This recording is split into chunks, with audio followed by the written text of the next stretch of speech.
What's going on, everybody? Mike McIntyre here, back from All Things Sports, bringing you a brand new video. And today I have another Puma review for you. These are brand new, a little bit different. Let's check them out.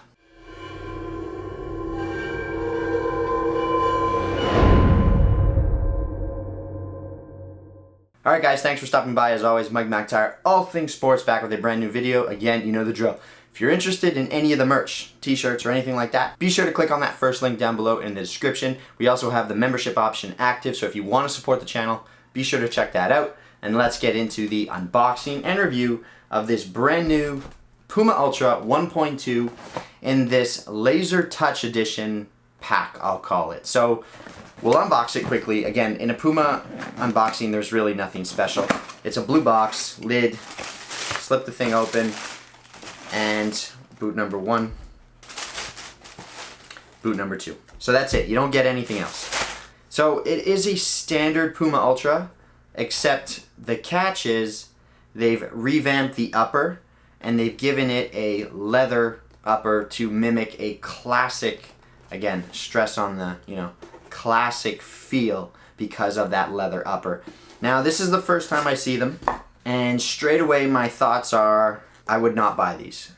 I mean, they're kind of cool in the sense that they offer a unique, there is a little bit of a texture on here. It does have this kind of grippy feel to it. It feels like a leather and suede material that were sort of turned into one hybrid material, if you will, if that makes any sense. It's really unique. It doesn't feel like a standard leather. There isn't any stitching on it, and you get this grippy suede-like feel to it because of the way the leather is laid out on this boot. Now the back kind of half, you can see there's a seam right there and a seam right there. The back isn't really anything special.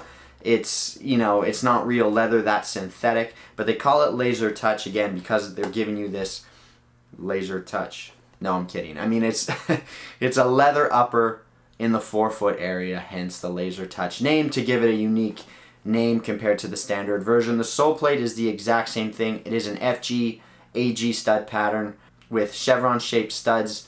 I wish they were conical. You know my thoughts on that. But overall, I don't mind the sole plate and the integrated external heel counter. I like the collar on this boot. I'm actually a big fan of the way this thing fits and wraps around your foot.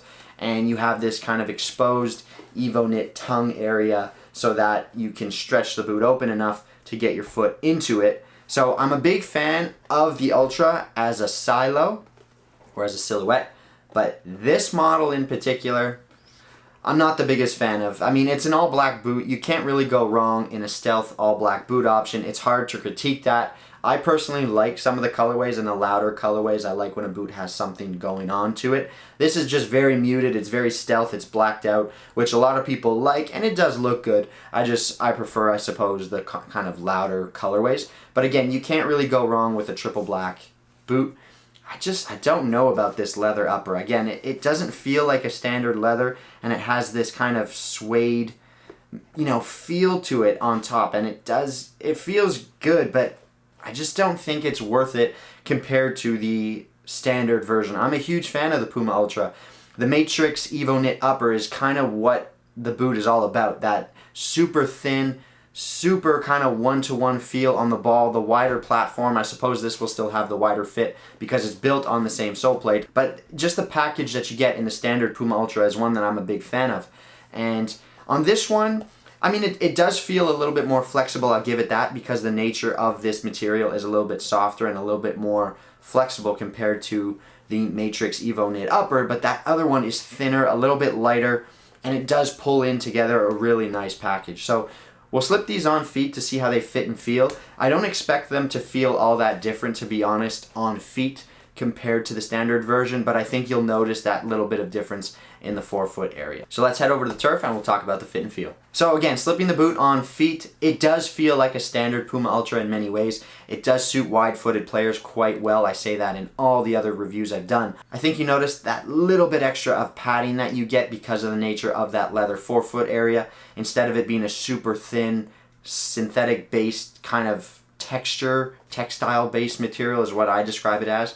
So I think you'll notice that little bit of difference Again, it's a solid offering, and it just gives you something different if you're not a fan of the upper on the Puma Ultra. But overall, like I said before, I think the package of the Puma Ultra, its biggest selling point is in part that upper that you get. So in some ways, I think this is taking away from the standard Puma Ultra. But it is cool that I suppose they released a version of it that just might cater to that, you know, different crowd that might want the Ultra with a slightly different upper. But personally, it's not for me. I just go for the standard version.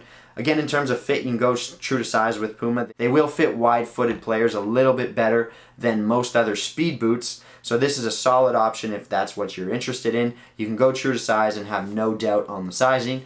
And that is pretty much it. So let's send it back to the desk and we'll wrap the video up. So there you have it, guys. There's my review of the Puma Ultra, the Lazertouch version. This is technically branded as the 1.2.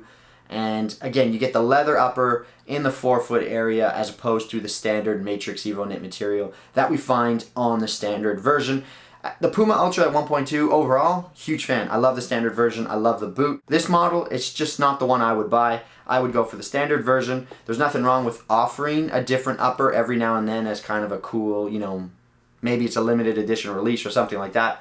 But, you know, it's not a leather that feels like real leather. It's not giving me the feel that I get from a standard, really high quality leather boot. If I want leather, I'm not going to be looking at Puma. I'd be in Mizuno. If you want leather, that's where you go. You go to Mizuno, I'm telling you now. So let me know what you guys think down below in the comments section. If you enjoyed the video, smash it with a like. You know the drill. Hit the subscribe button, hit the bell notification, and that's pretty much it. I'll catch you guys in the next video. Mike McIntyre, all things sports. I'm signing for now. Take care. Peace.